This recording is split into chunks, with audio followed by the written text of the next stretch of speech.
This is Sports Spectrum, the sports and faith podcast where we bring Jesus into the conversation. Here's your host, Jason Romano. Hey guys, welcome to Sports Spectrum. I am Jason Romano. My email address is jason@sportspectrum.com, jason@sportspectrum.com. And today we are presented by Ronald Blue Trust. We love what Ronald Blue Trust is all about, offering comprehensive financial services and objective advice to over 9,500 clients across the wealth spectrum in all 50 states.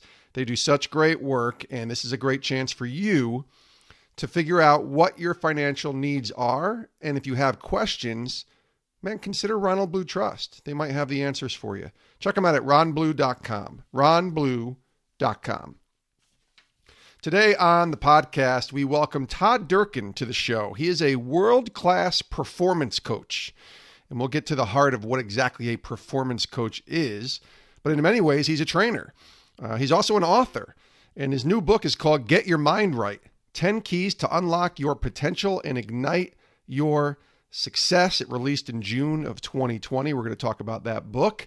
And his clients include 75 NFL players, 25 Major League Baseball players, including Super Bowl MVPs, World Series MVPs, Heisman Trophy winners, and MMA world champions. He's also the founder of Fitness Quest 10 Gym in San Diego and a two-time trainer of the year. And oh, by the way, Todd also hosts a podcast called the Todd Durkin Impact Show. He's got a lot going on, but he's one of the more motivating people you will ever listen to. This guy is awesome, and I can see why he works with some of the biggest names in sports, in athletics, in all that Todd Durkin is doing. So let's get to it. Let's learn the story and hear the journey of Todd Durkin, world-class performance coach, author, podcast host, and two-time trainer of the year, joining us here today on Sports Spectrum.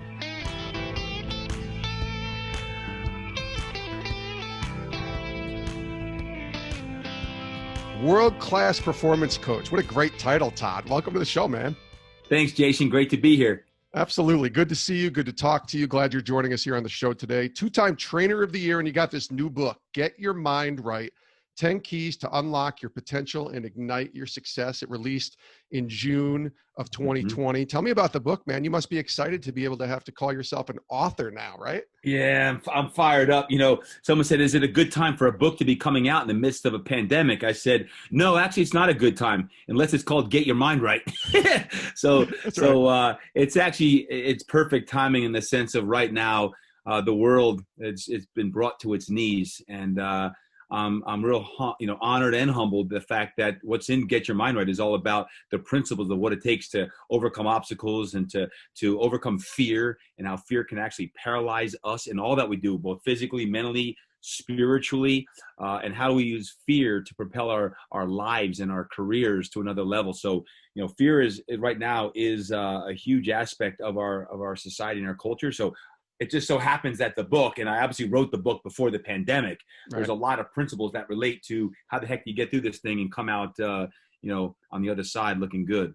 Have you seen that, like the reactions from people who've read it, and even just the people that are in your circle to say, Todd, okay, maybe you're not a prophet here, bro, but you wrote this book, and this could not be more perfect timing, as you said, because of all that we're going through. And you've had to pivot yourself as a trainer in the pandemic, right? Man, you ain't kidding. Like, one of the things I talk about in the book, it's all about habits. And I actually share like what the best performers, the highest performers, athletes, leaders, executives actually do when it comes to habits. But even during the pandemic, my 13 rules of life, which I share, I actually changed some of my rules, because you have to right now dial into your habits, your WLWL, when life works list, when life works list, when life was working best, what were you doing? Well, right now, how the heck do you get so maniacally focused on everything from movement, and not for like losing weight, but I'm talking movement to reduce stress, movement to feel good, to get your mind right. When you talk about eating, how do you eat now for immunity? How do you build your immunity and your strength? And ultimately, how do you release the chemicals, the hormones in your body that actually elicit a favorable response that says, dang, I feel great. I can actually win the day. Because right now it's uber focused on winning the day. It's not about this long-term strategic, where you're going to go, because there is so much pivoting going on. And as you mentioned, Jason, myself included, but like, hey, control the controllables. As I say, same thing I say to my athletes all the time. What can you do to control your habits? How do you control your time, energy, and focus? Because we can control our energy and focus by what we choose to watch, what we choose to listen to. Hey, if they listen to this podcast, their mind's going to be right. They're going to feel good. They're going to say, hey, I'm going to take action today, whether it be physical conditioning, something in your career, something for your energy. So actually, it comes at a perfect time. You talk in your book about a champion mindset, and there's people listening who are thinking maybe, well, I'm not an athlete or a coach, Todd Durkin. So how does this relate to me? But this does relate to all of us, right?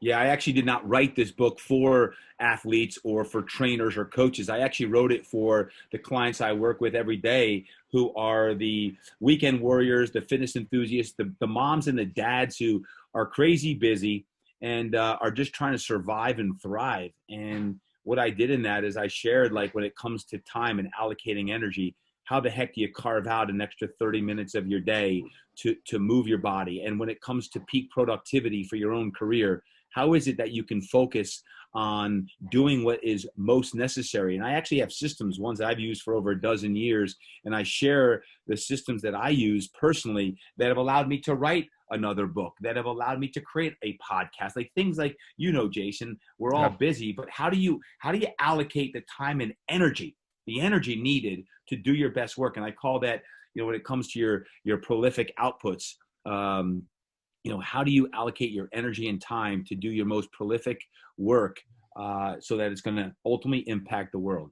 Yeah. Todd Durkin's our guest here on Sports Spectrum. Get Your Mind Right is the new book. It talks about 10 keys to unlock your potential and ignite your success. Really more of a general question instead of you unlocking all those keys. You want people to read the book. But what's your definition of success? Because that's a word that we use a lot. I've used it in my new book that's coming out. True success, igniting success. What's your definition of success?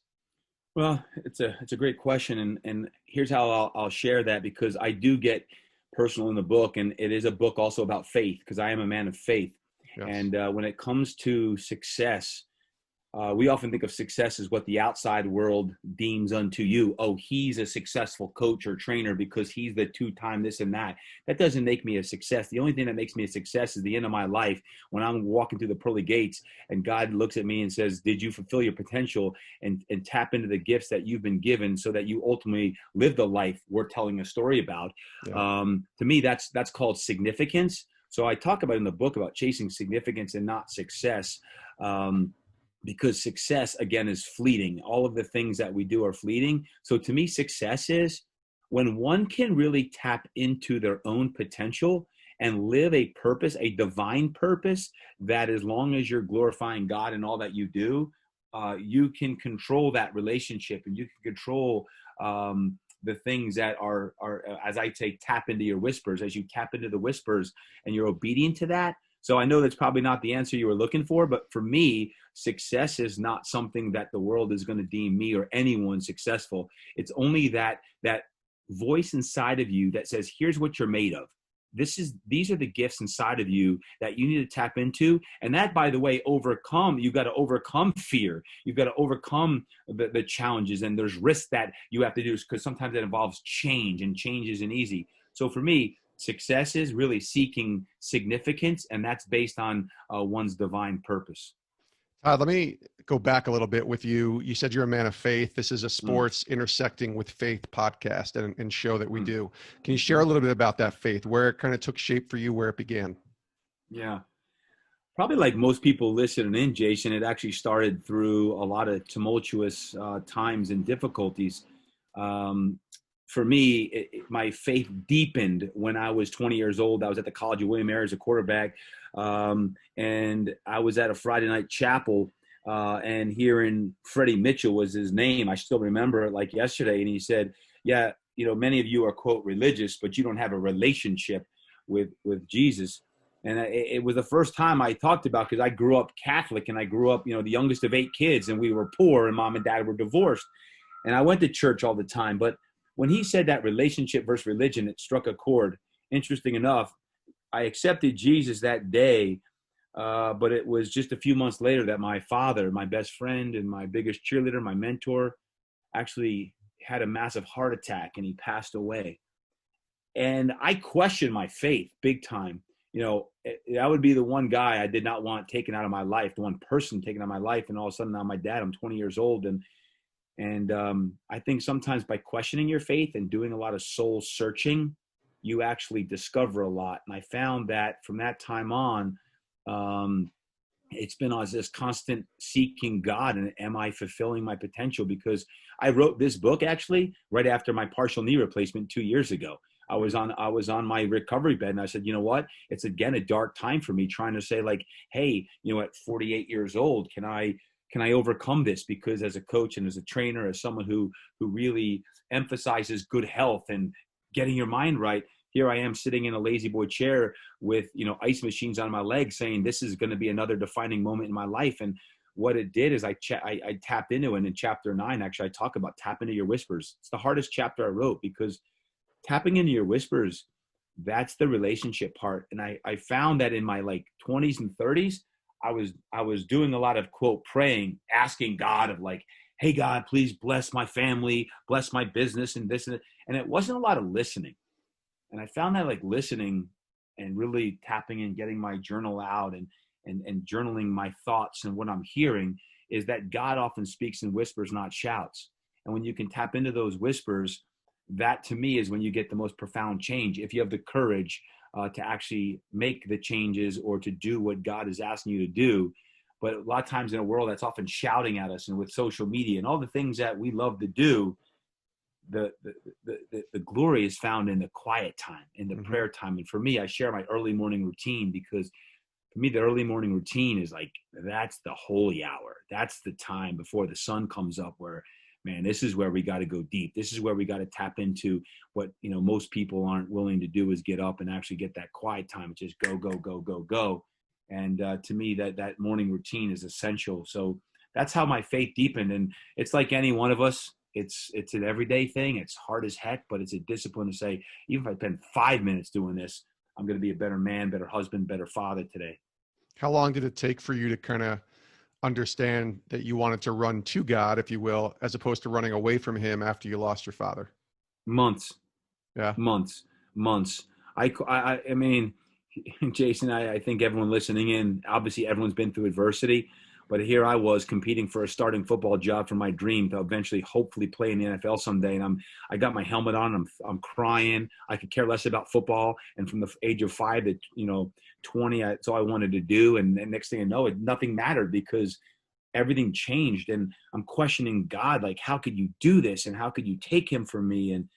And it was literally months of soul searching and seeking out the pastor who I was working with, of why, until I realized, who am I to be so selfish to ask for my father to be on this heavenly earth when he is in eternal peace right now. And it took months. And, at 49 now, as I record this with you, Jason, I think about spiritual walk. It's so many times when we have our darkest days and our most difficult times, and even right now in the midst of a pandemic, the only things that have gotten me through this, man, is a lot of workouts, and a lot of prayer, and knowing that we're going to get through this. And the one thing I keep saying, my mantra is God's never let me down, and he's not going to let me down again, but I got to stay obedient to what his calling is. So that's always reassurance that if at least for myself and my family, if we can stay obedient, and have faith, that we'll never be left alone. And that's always reassuring, but it's hard to do when you're going through the storms, right? When you're going through the difficult times. I've got a friend who just lost his wife, and she was just 59 years old. And I'm like, listen, bro, I understand how hard it is. And these tough times are so challenging, but the only thing we can control is our walk with God and our relationship with Jesus. And to me, I always come back to that, is however dark is, however stormy the weathers are right now, is the faith, and is everything. We'll get back to our conversation with Todd Durkin in just a second, but want to tell you some more about our friends at Ronald Blue Trust. Their advisors applying biblical wisdom and technical expertise to help their clients make wise financial decisions to experience clarity and confidence and leave a lasting legacy. They are serving people across the wealth spectrums, from individuals who need everyday financial advice to multi-generational families who require complex family office services, to business owners who need custom consulting. So their advisors are in 16 offices around the country, providing a full complement of services. This is a great time to check out the work they're doing, understand their mission, and then if you have questions, just get in touch with them, and they'd be happy to hear from you. Tell them Sports Spectrum sent you, and check them out at ronblue.com, ronblue.com. Now back to our conversation with Todd Durkin, joining us here today on Sports Spectrum. So where, with that faith, do you realize that God's calling you to become a world-class performance coach or a trainer or whatever the title that we could put in there for you, Todd Durkin? Where does that big break take place where you realize this is where the Lord wants me to go? This is the place he wants me to step into? You know, Jason, I it's funny when people put titles on you, but I actually feel like I have 5 different titles and roles, and coach and trainer is one of the things that I do. Sure. But, you know, the most important one is the hardest one is my dad hat. You know, being a father, I've got 17, 15, 12-year-old kids, and, you know, they're all different. My 17-year-old's getting ready to make a decision on college football. My 15-year-old is, you know, he's a sophomore in high school, and you know, he's an eclectic kid. He's a great athlete, a great student. My 12-year-old, you know, she's my daughter. And it's like, that's the most challenging role and the best role, the most important role. And then, you know, I've got these different hats I wear, including owning my business with 35 people. And in the last several months, it's been just a roller coaster ride. You know, here's what I keep doing as I tap into my whispers even now. Forget what my last 25 years of my career has been. It's really, what am I going to do next? I have the good fortune to work with a pastor named David Jeremiah. Pastor David Jeremiah and I are very close. I train with him 3 times a week. In normal times right now, we're just on the phone, and I'm doing the best I can to guide him. And he even said the other day, he said, Todd, this is, you know, we didn't sign up for this when we grew into leaders, but the best leaders right now are growing immensely. And the best leaders right now are showing up and leading their tribe and their flock. And what I think about this now, Jason, is who I am today is not what I'll be doing tomorrow.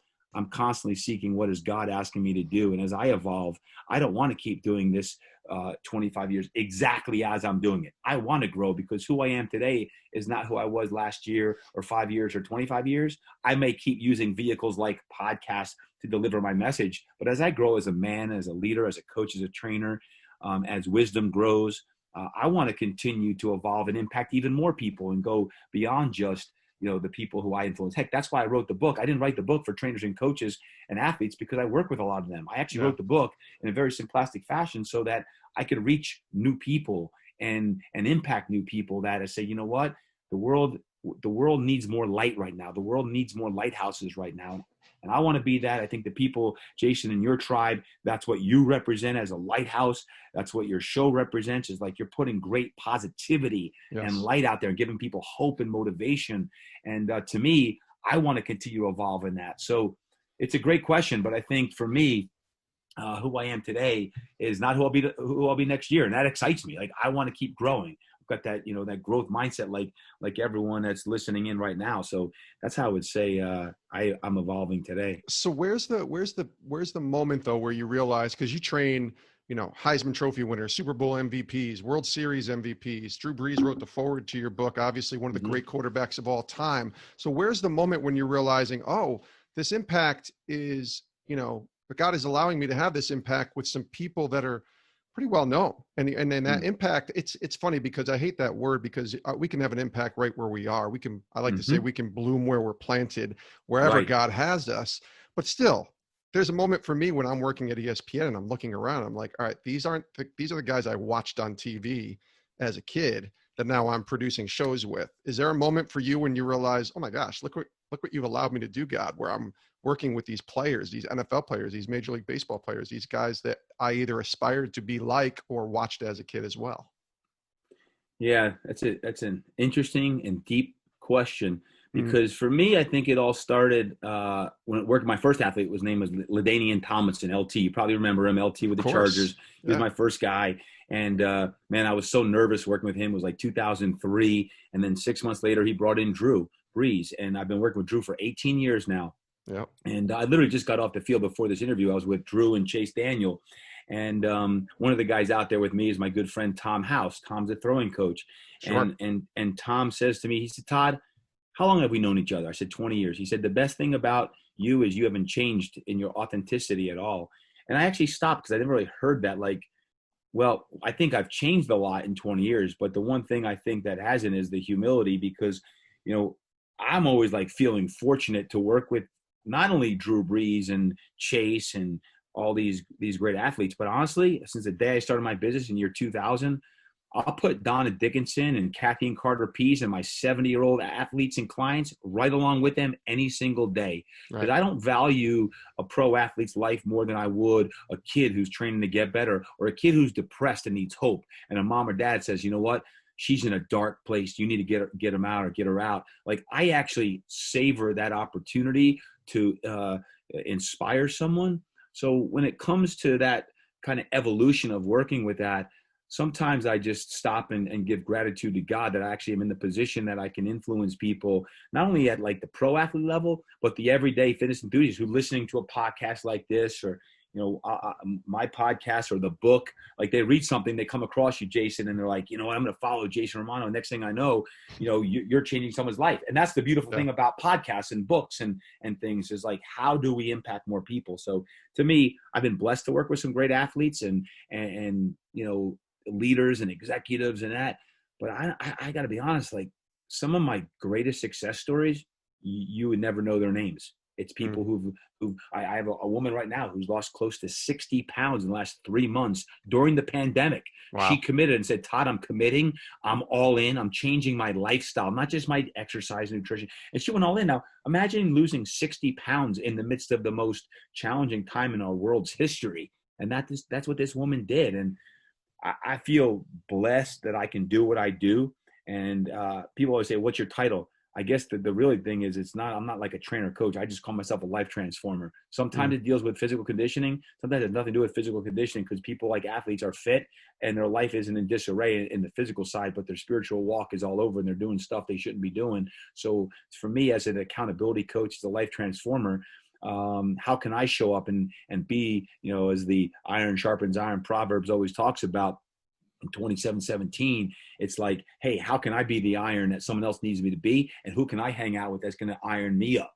Right. So it's that whole premise of like, how can we be around each other? Because I want to surround myself with strong people, but then I want to get out into the flock and help the people who might be lost, and then come back to the iron and get out and do that. And that's what my gym allows me to do. That's what the book allows me to do. That's what the podcast allows me to do.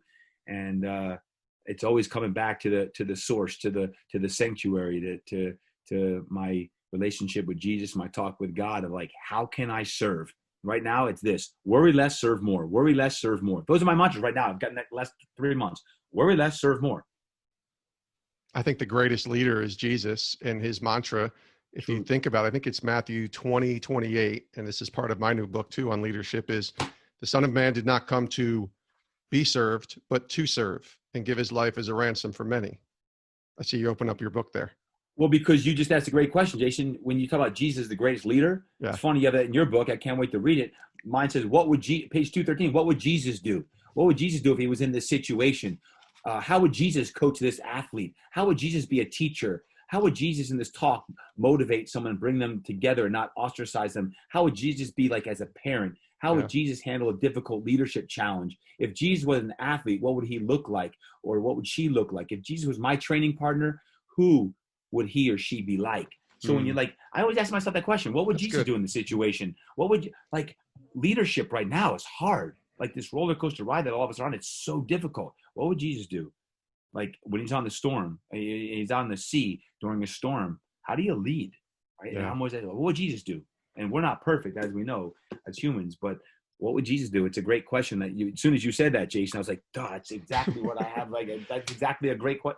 Well, it brings me to the question I was going to ask, which really, I don't even need to ask it because you just answered it, but was, how does your faith in Christ fuel you in the way that you do your job, right? Because I remember people ask me all the time, how do you live your faith out at ESPN? And I would say, well, I can't walk in there with a Bible and a cross on my shirt because that's not what I was hired to do. I was hired to be a producer. I needed to be the best producer that I could be for those people that I was serving there at that place.